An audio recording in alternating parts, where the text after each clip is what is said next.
Bom, gente, é um prazer estar novamente aqui com vocês. Já tem um tempinho, né? A pandemia nos distanciou, mas o amor de Cristo nos une. Deus é fiel e sempre nos concede a oportunidade de estarmos juntos novamente, né? E eu sou grata, agradeço o convite. E no início, quando vocês entraram aí, vocês receberam alguma coisa, que não foi a lembrancinha, foram umas balinhas, não foram? Então, como a gente está em tempo de pandemia, nem todo mundo recebeu, gente, tá? A gente está fazendo, assim, uma diminuição de pessoas que poderiam receber aquelas balinhas ali no início. Por quê? Porque agora a igreja não vai ser mais o templo. Isso aqui agora vai ser um avião. E as empresas aéreas estão trabalhando com a menor capacidade, né, de acomodação. Então, só quem recebeu a balinha vai poder embarcar no avião. Quem recebeu? Aquelas 3 balinhas. Comeu? Só lamento, tu vai saber o que vai acontecer com você porque comeu a bala. Bom, essa bala que a Lívia comeu é um kit de sobrevivência. Nós vamos embarcar nesse momento numa viagem longa ou curta. E essa bala que vocês receberam aí é um kit de sobrevivência e a única coisa que vocês vão poder levar nessa viagem. Bom, o que acontece? O piloto informou que é uma viagem que para alguns pode ser longa, para alguns pode ser curta, vão haver turbulências. E para se salvar, vocês precisam desse kit de sobrevivência que vocês receberam. Espera aí. Oi? Ih, gente, ó, o piloto está me informando aqui que deu pane em uma das turbinas. Espera. Oi? Espera aí. Gente, lamento informar. Em 1 minuto, o avião vai atingir o solo. Só vai se salvar quem tiver 3 balas iguais. 1 minuto. Contando de agora, só vai se salvar quem tiver 3 balas iguais. Tempo está contando. Alguém põe um cronômetro para mim? 1 minuto para o avião atingir o solo. Só quem comeu, lamento. Morte certa. Morte súbita.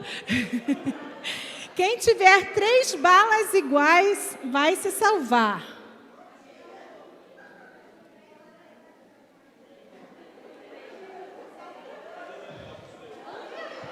Gente, ó,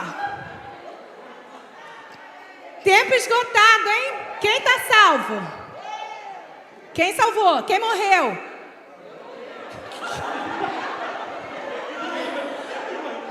– 70% do avião morreu? Quem se salvou? Por que se salvou? Porque pediu ajuda para alguém? E porque encontrou alguém disponível para ajudar? E quem não se salvou por quê? E o que é isso aqui? E o que é isso aqui? E quem falou que não podia pegar? Vamos explicar? Nós vamos falar sobre mulheres que inspiram. A nossa mensagem está baseada na vida de 2 mulheres diferentes, mas que estão registradas no mesmo capítulo de Juízes, que é o capítulo 4. O avião, gente, significa a nossa jornada nessa terra, o nosso tempo. A gente viveu aí, estamos vivendo ainda uma pandemia. O tempo de vida de cada um já depende do nosso Deus, né?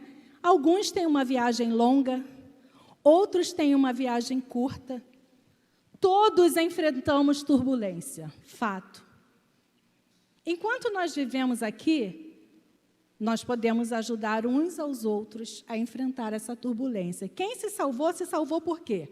Porque recorreu a alguém e porque encontrou alguém disposto a ajudar, né? Quem morreu, tentou resolver sozinho, ou se precipitou e comeu a bala antes da hora. O pote de bala, gente, que está aqui, representa nosso Deus, que é uma fonte inesgotável. E muitas vezes a gente passa batido, né? E deixa de recorrer a Ele. que é quem pode nos socorrer no momento mais difícil. Às vezes a gente não pode contar com ninguém, mas com Deus, com certeza, nós sempre podemos contar. Então, o que a gente, já nesse início de mensagem, o que eu quero falar para vocês é, conte sempre com alguém, mas conte principalmente com o nosso Deus, nunca deixe de recorrer a Ele. Semana passada, eu estava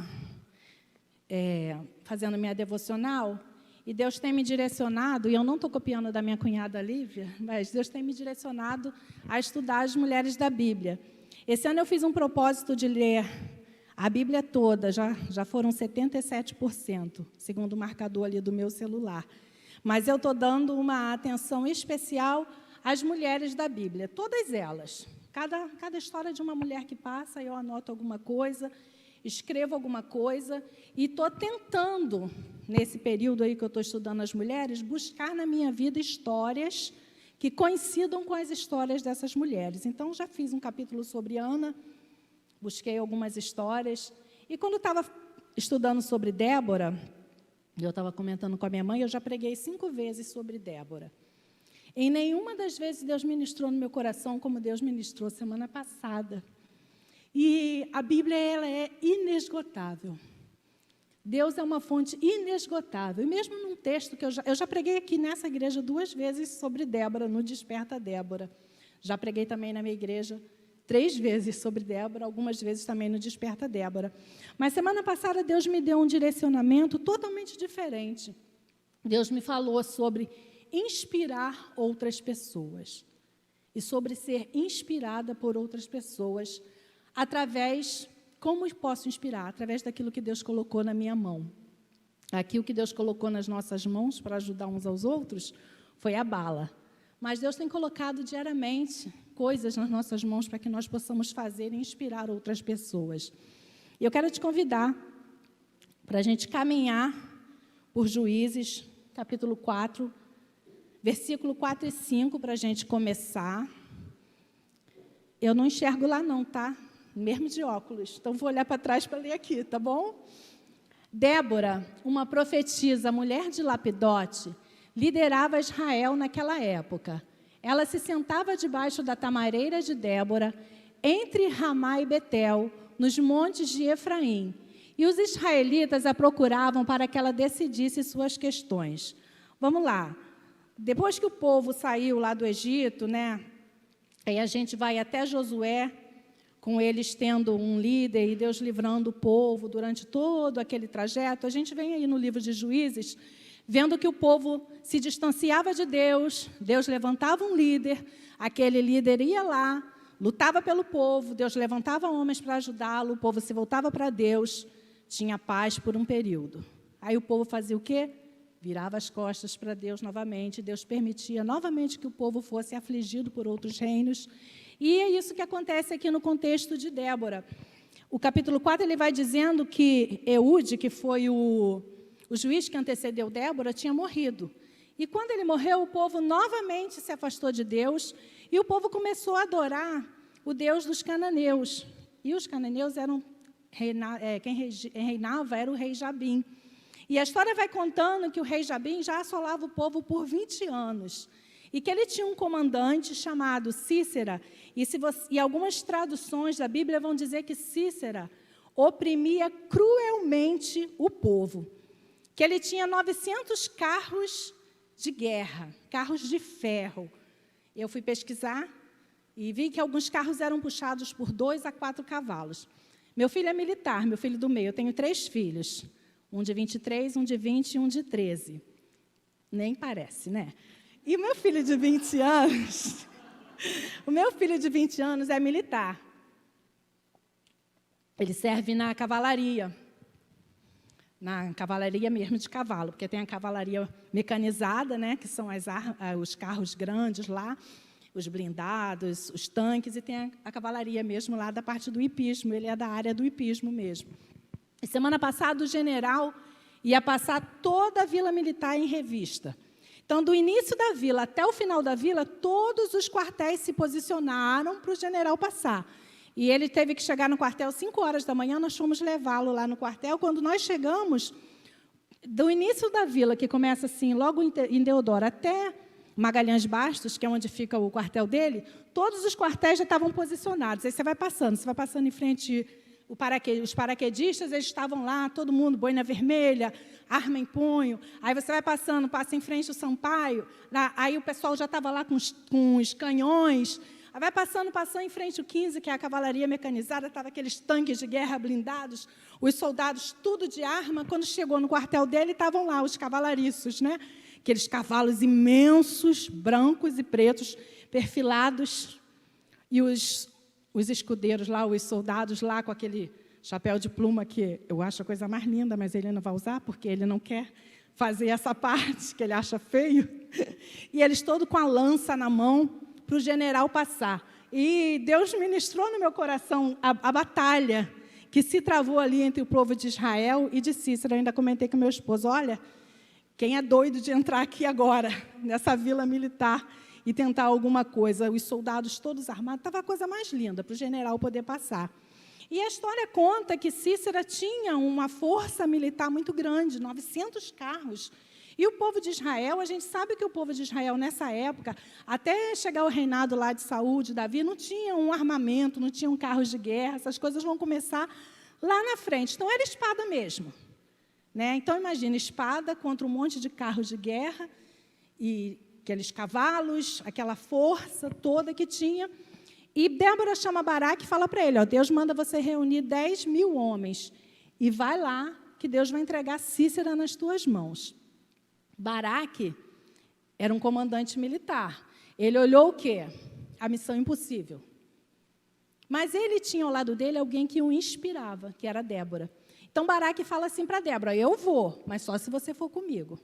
Se você não for comigo, eu não irei. E Débora responde para ele assim, tá bom, eu vou. Só que você vai vencer a guerra, mas a honra dessa batalha vai ser concedida a uma mulher. Aí entra a nossa segunda personagem, que é Jael. Muitas pessoas acham que quando Débora, eu já ouvi algumas pessoas falarem que quando Débora fala que a honra seria de uma mulher, que ela estava se referindo a ela. Mas não, lê o resto do capítulo, que vai ver a profecia de Débora se cumprindo. Débora era profetisa, além de juíza, e de esposa de Lapidote, que a Bíblia faz questão de ressaltar que ela estava debaixo ali da autoridade do marido. Ela era esposa de Lapidote, não era só profetisa e juíza. E Baraque tinha em Débora um referencial. Ele enxergava em Débora alguém que estava ali, ó, coladinho com Deus. Se Débora estivesse junto, Deus ia estar ali com certeza. E ele fala, eu só vou se você for. Então, o primeiro tópico da nossa mensagem, ele vai falar especificamente sobre Débora, uma vida que inspira. Passa para mim isso. Aí diz assim, ó, até que eu, Débora, me levantei. Levantou-se uma mãe em Israel. Eu acho interessante essa colocação de Débora, porque ela não fala assim, não, até que eu, Débora, juíza, me levantei. E nem fala assim, até que eu, Débora, profetiza, me levantei. Ela fala assim, até que eu, Débora, me levantei. E levantou-se uma mãe. Desculpem, pais. Mas ela falou, levantou-se uma mãe em Israel. Por quê?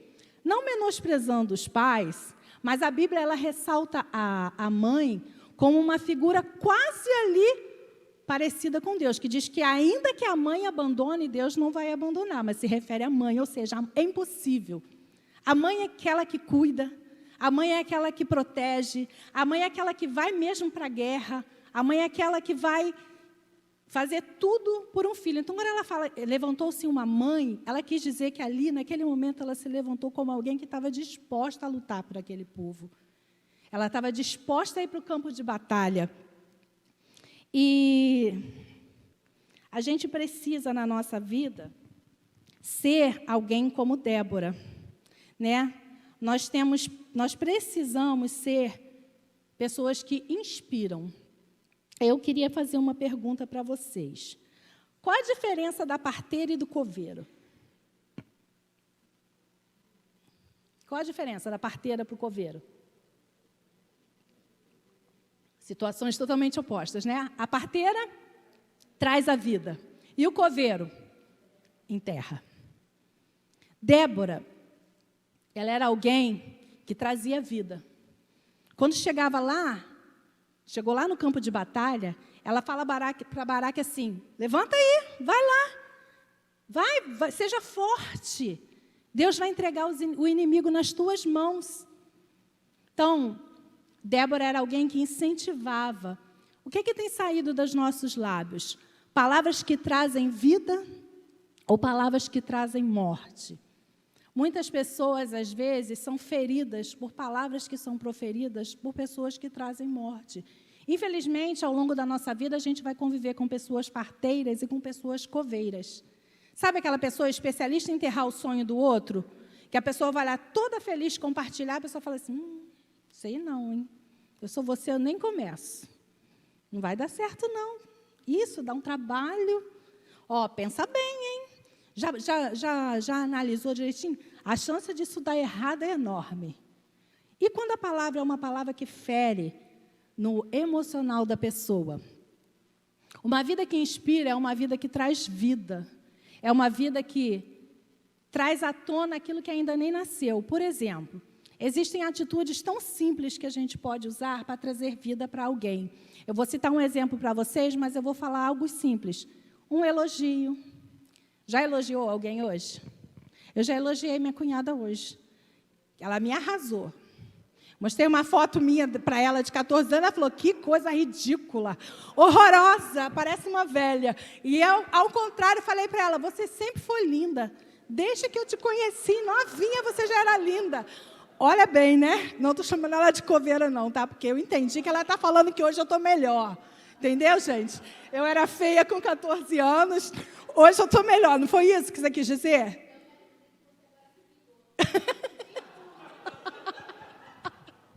Não, eu continuei te elogiando. Falei que você é linda desde novinha. Então, já elogiou alguém hoje? Sabia que um elogio pode mudar a vida de uma pessoa? Às vezes a pessoa está triste, né? Está cabisbaixa, e um elogio muda. Às vezes isso passa batido, né? Para a gente que é casado, a gente vai ali naquela rotina do dia a dia e esquece de fazer um elogio, dizer assim, nossa, sua comida é tão gostosa, você cozinha tão bem. Eu vou contar uma história para vocês. Na nossa igreja tem um projeto chamado Projeto Dorcas. A gente está com um projeto paralisado por causa da pandemia.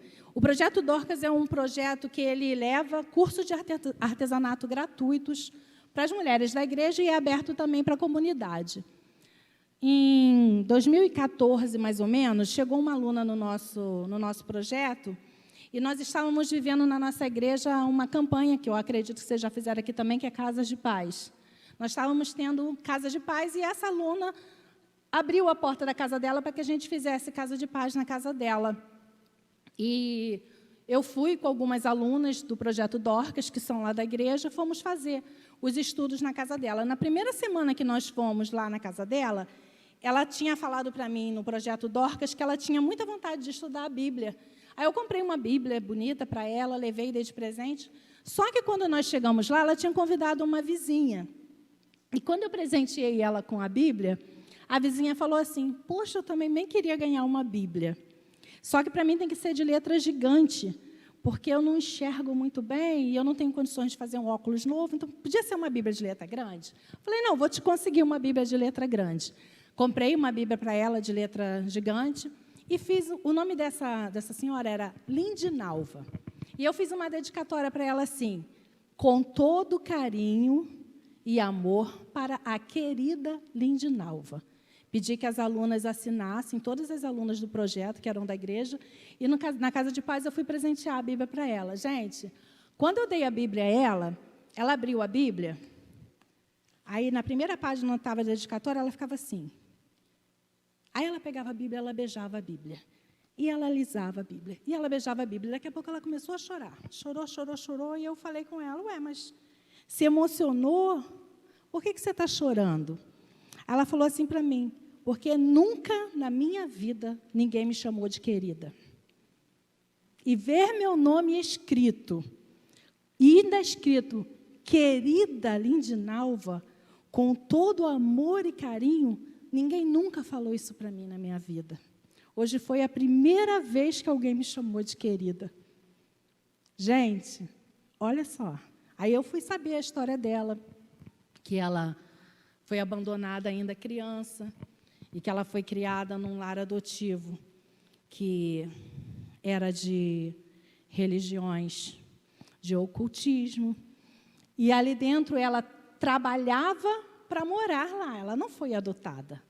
Ela era mantida ali como alguém que trabalhava pelo seu próprio sustento. Então, ela nunca recebeu amor na vida dela, ela nunca recebeu carinho na vida dela. Ela cresceu com eles falando que ela era feia, que por isso que ela nunca casou, que ninguém gostava dela, por isso que a mãe dela abandonou. Então, naquelas 8 semanas que nós passamos ali, no Casa de Paz, foram 8 estudos, nós fomos trabalhando na vida dela, que aquele amor que nós estávamos demonstrando, que era muito pouco perto do amor que Deus tinha por ela, que ela era querida, sim, que ela era amada, que ela era muito mais amada ainda por Deus. E, num dos últimos estudos, ela entregou o coração dela para Jesus, ela começou a frequentar uma outra igreja que era mais perto da casa dela, porque nós sempre damos esse direcionamento, que a pessoa tem que procurar a igreja onde ela se sinta mais à vontade, onde fique mais fácil para ela. Ela enfrentou uma batalha muito grande, porque ela saiu de onde ela morava, foi morar sozinha, e nós ajudamos muito tempo ainda com cesta básica, para que ela pudesse se manter. Então, um elogio pode mudar a vida de alguém. Pode mudar a realidade de alguém. Sabe por quê? Porque ela começou a entender que ela era querida, sim. Que ela era amada, sim. Que ela não era feia e que, por isso, ela não se casou. Ela não se casou porque não teve a oportunidade de se casar. Não é porque ela era feia. Então, as nossas palavras têm um poder de causar danos ou de trazer cura. Passa para mim o próximo slide, por favor. Provérbios diz assim, ó, os comentários de algumas pessoas ferem, mas as palavras dos sábios trazem cura. Quantas pessoas a gente encontra hoje que são feridas por palavras que foram ditas lá na infância? Eu tive a oportunidade de conviver com várias histórias. Histórias, por exemplo, de pessoas que nunca tiveram uma festa de aniversário na vida. E nós tivemos a oportunidade de fazer a festa de aniversário para ela, lá no projeto. Uma aluna que não aprendia de jeito nenhum. Sabe que a gente mudava o curso, cada curso durava 3 meses. Passava 3 meses, ela não aprendia nada. Vinha o próximo curso, ela falava, esse eu consigo. Passava 3 meses, ela não conseguia. Aí um dia a gente sentou com ela, a gente conversou, a gente orou. Aí ela falou que um dia, a mãe dela falou para ela que ela não era capaz de fazer nada. Que ela ia limpar a casa, ela limpava uma parte e as irmãs limpavam a outra. A mãe dela criticava tudo que ela fazia. Chamava ela de porca, falava que ela não limpava a casa direito. Ela falou assim, eu me casei e eu não consigo limpar minha casa. Eu passo o dia inteiro e não consigo limpar a minha casa, porque tudo que eu faço eu acho que está mal feito. Meu marido fala para mim que a casa está cheirosa, minhas filhas falam para mim que a casa está cheirosa, eu acho que a casa está suja, eu acho que a casa está mal arrumada. E eu passo o dia inteiro e o trabalho não rende. E a gente orou com ela ali, eu falei, você vai acabar com isso agora. Agora você vai aprender, você vai ficar de recuperação, vai ficar reprovada, só vai mudar de curso quando aprender alguma coisa. E ela se desenvolveu muito bem no curso de crochê, porque artesanato também tem muito isso, né? Às vezes a pessoa se dá muito bem num curso e não se dá no outro. Então, a gente não deixou ela mudar de nível, ela ficou no crochê ali um tempo, ela foi se desenvolvendo. Alguns comentários ferem e levam danos. Débora era alguém que inspirava. A Bíblia fala que ela sentava na tamareira e as pessoas iam lá levar as questões, porque ela era juíza, né? E, com certeza, ela era alguém que inspirava, porque Baraque quis ir para a batalha com ela. Quantas vezes os nossos filhos procuram a gente para conversar? É nesse momento que a gente tem que entender que a juíza tem que ter sabedoria, tem que ter direcionamento de Deus para falar, para que a gente não seja só juíza, mas para que a gente seja amiga, para que as nossas palavras incentivem os nossos filhos a crescerem, os nossos maridos, as esposas, né? Meu marido, se ele falar para mim que eu estou gorda, coitado dele. Eu posso. Mas ele, de jeito nenhum, ele tem que falar que eu estou magra, igual do dia que ele casou comigo. Que lá se vão, ó, muitas diferenças de quilos. Elogios nos fazem bem, mas palavras que nos fazem crescer, é melhor ainda. Eu passei por um período muito difícil na minha vida, 2020, e isso me abalou de uma maneira que eu me afastei um pouco das coisas que eu fazia. E eu sou ministra de comunhão na minha igreja há 8 anos. Eu chamei meu pastor, falei com ele que eu não estava bem e que eu entendia que eu não podia ficar à frente do ministério sem estar bem, porque eu entendo que a gente só cura quando a gente está curado. Ele entendeu, falou, tudo bem, eu entendo você, e eu me afastei. Só que quando eu me afastei, eu comecei a receber mensagem das pessoas que trabalham comigo, no meu ministério. E tem um casal na nossa igreja, que eles são novos lá, eles estão lá só há 2 anos, o Roberto e a Luciane.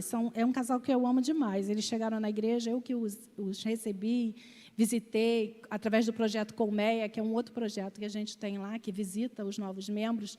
E ele mandou uma mensagem para mim que eu me senti muito emocionada, mas eu também me senti muito responsável.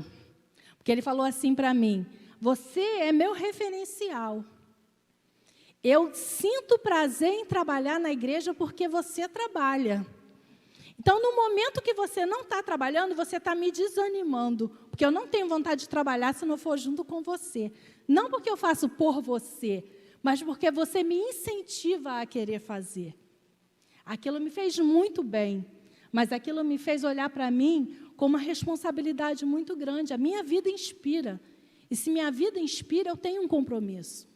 Tenho um compromisso com Deus e eu tenho um compromisso com as pessoas que Deus me colocou para trabalhar comigo e que eu inspiro. Então, a nossa vida precisa inspirar outras pessoas. Mas, para a nossa vida inspirar outras pessoas, nós precisamos inspirar a nossa própria alma. No capítulo 5 de Juízes, a gente vai ver Débora despertando ela mesma. Ela, no capítulo 5, ela escreve um cântico falando como foi a batalha. E a batalha foi difícil. Mas a Bíblia diz que a batalha aconteceu, que Deus mandou eles irem para o riacho de Quizon, para o ribeiro de Quizon, que a batalha ia acontecer ali. Esse ribeiro, ele ficava seco a maior parte do ano. E quando Débora ela começa o cântico dela, ela fala assim, que choveu naquele dia. E no capítulo 4, eles descrevem que os carros, os cavalos entraram em pânico. E os homens lá de Cícera tiveram que abandonar os carros de guerra e fugir a pé. E no capítulo 5, ela fala assim, o riacho os arrastou. E os homens de Baraque avançaram contra os homens de Cícera e venceram a batalha. E Débora, naquele momento ali, ela desperta ela mesma. Ela fala assim, desperta, Débora, desperta. Desperta e entoa um cântico. E depois ela fala assim para mim, avante minha alma, seja forte. Quando eu recebi a mensagem do Roberto e da Luciane, foi exatamente na semana que eu estava estudando esse texto, e eu comentei até com meu irmão semana passada, que eu falei para ele, Deus ministrou muito no meu coração. Vai existir momento em que a gente vai ter que despertar nossa própria alma. Que a gente vai ter que chegar e falar assim, vamos embora. Até quando você vai ficar assim? Você já falou com você na frente do espelho? Eu faço isso, confesso. Fecho o quarto, fecho o banheiro, mas eu falo comigo na frente do espelho, chamo a minha atenção. E eu cheguei na frente do espelho e falei assim, e aí, mulher? Esqueceu quem você é? Esqueceu a sua identidade em Deus? Esqueceu de um compromisso que você firmou lá atrás com Deus? Até quando você vai ficar paralisado? Porque eu estava paralisada.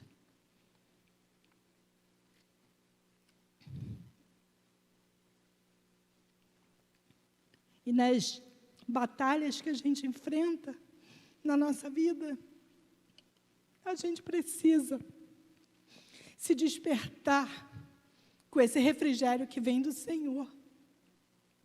A Bíblia fala que Débora, ela atendia o povo na tamareira de Débora.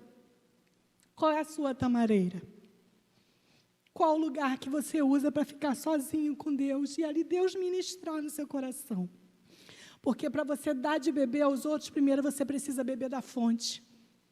Primeiro você precisa buscar e buscar e buscar e se jogar nos pés do Senhor e falar, Senhor, eu não tenho mais força. Me desperta, me levanta. Aí sabe o que a gente faz? A gente entoa um cântico. Deus habita no meio dos louvores.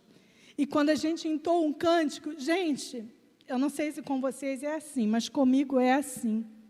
Quando eu entoo um cântico, tudo muda. Eu tenho algo muito particular com louvor. Eu sempre achei que meu ministério era o louvor. Nós somos filhos de maestro, né? Então, nós fomos ensinados no ministério de música. Olha só, um virou pastor, outro virou ministra de comunhão, trabalho com pessoas. Mas, por muito tempo, eu achei que meu ministério era música. Eu aprendi a tocar violão, eu fui estudar canto, eu fui estudar regência, porque eu sempre achei que meu ministério era na música. Eu amo música, não toco mais, não. Daqui a pouco eu vou falar sobre o violão no terceiro tópico. Eu sempre achei que meu ministério era música, mas a música e eu temos algo muito particular. Eu me derramo aos pés do Senhor com uma canção. Eu não preciso fazer mais nada. Eu coloco a canção e eu ali fecho meus olhos e ali eu me derramo diante do Senhor. E ali o Senhor vai me ministrando, e ali o Senhor vai me restaurando, e ali o Senhor vai me levantando. Então, antes de despertar os outros, desperte sua própria alma. Separe tempo. Arma embanhada não vence batalha. Você tem que desembanhar. Mas para você desembanhar, você tem que estar preparado.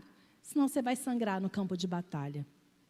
Quando o Baraque falou para Débora que ele só ia se ela fosse com ele, ela foi. Ela se despertou e foi para o campo de batalha. E nós vamos precisar ir para o campo de batalha. Pelas nossas batalhas e, às vezes, pelas batalhas daqueles que estão conosco. Porque Deus nos usa para ministrar na vida de pessoas. Às vezes, uma palavra que a gente fala e ajuda a pessoa a passar por aquele momento que aquela pessoa está passando. Como eu fui ministrada pela vida de algumas pessoas que Deus separou para ministrar o meu coração nesse período. Como Deus levantou Déboras, não só mulheres, mas Déboras homens, para ministrar o meu coração. Pessoas que Deus usou para falar comigo, para me chacoalhar. E Deus me chacoalhou, eu e ele lá sozinha, semana passada. Deus falou para mim, chega, eu não quero mais você paralisada. Eu quero você se movendo. Você tem uma responsabilidade comigo e com as pessoas que eu te confiei. E você precisa se levantar. Então, desperte sua própria alma. Tire um tempo. Passe um tempo sozinho, você e Deus. Leia a palavra, ore, pesquise, assista vídeos de mensagens, ouça canções que falem ao seu coração. Já aconteceu com você de você estar orando? Eu coloco o Spotify. Pode falar, fazer patrocínio? Sem patrocínio? Para tocar no aleatório. E eu tinha colocado adoradores para tocar no modo aleatório e tocou uma música que eu nunca tinha ouvido, sabe? Eu estava orando e estava tocando, tinha colocado uns louvores que já tinha tocado uns louvores que eu conhecia, e de repente começou a tocar um louvor que eu nunca tinha ouvido. E como que Deus foi ministrando no meu coração através daquela música, através daquele louvor? Deus fala, gente. Deus desperta.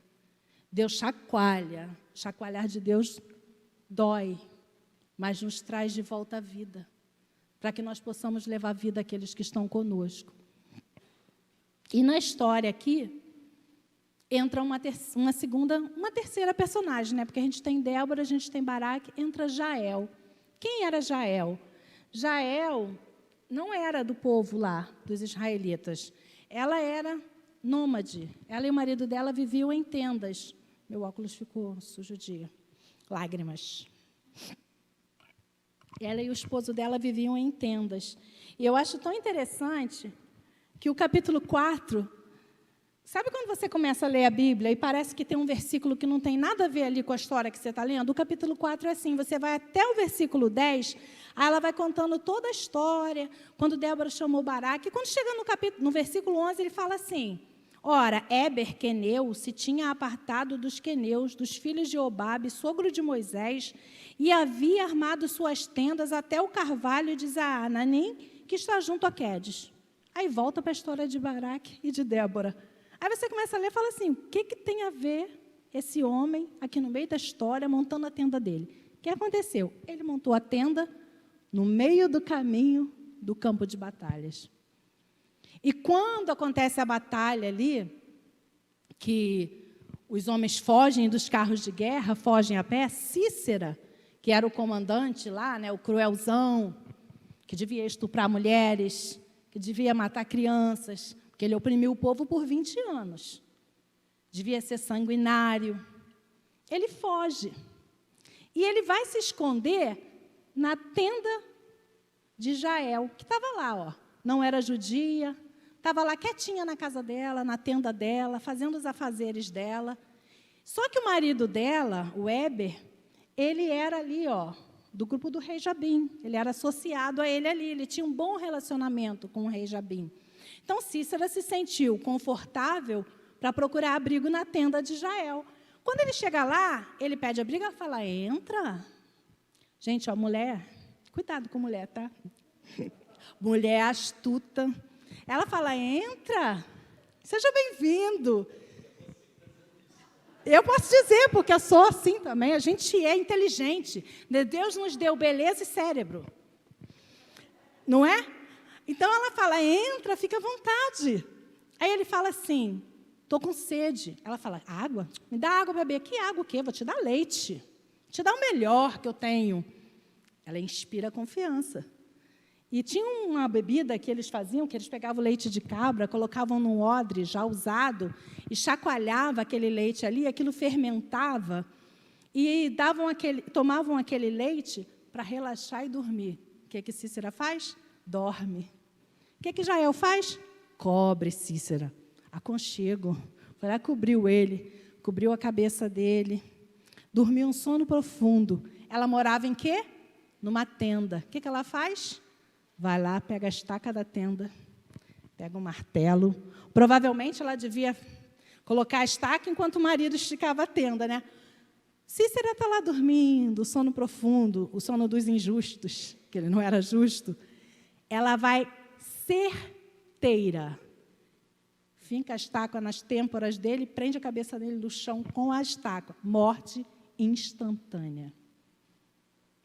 Astuta, corajosa, e usou o que ela tinha em mãos. O que ela tinha em mãos? Leite, cobertor, uma estaca e um martelo. Deus usa pessoas comuns. Ela não era nem da tribo de Israel. E Débora faz um elogio a Jael. Olha a importância do elogio. Ela está mencionada lá no cântico de Débora. Ela fala assim, que Jael seja a mais bendita das mulheres. Jael, mulher de Éber, o queneu. Seja ela bendita entre as mulheres que habitam em tendas. Deus usa pessoas comuns com o que elas têm em mãos. O que você tem em mãos para Deus usar? Qual a sua ferramenta? É o louvor? É o violão? Eu achava que era o violão. Mãe, o que aconteceu com o meu violão? Nem eu sei. Eu só sei que quando eu fiz 15 anos, eu ganhei um violão.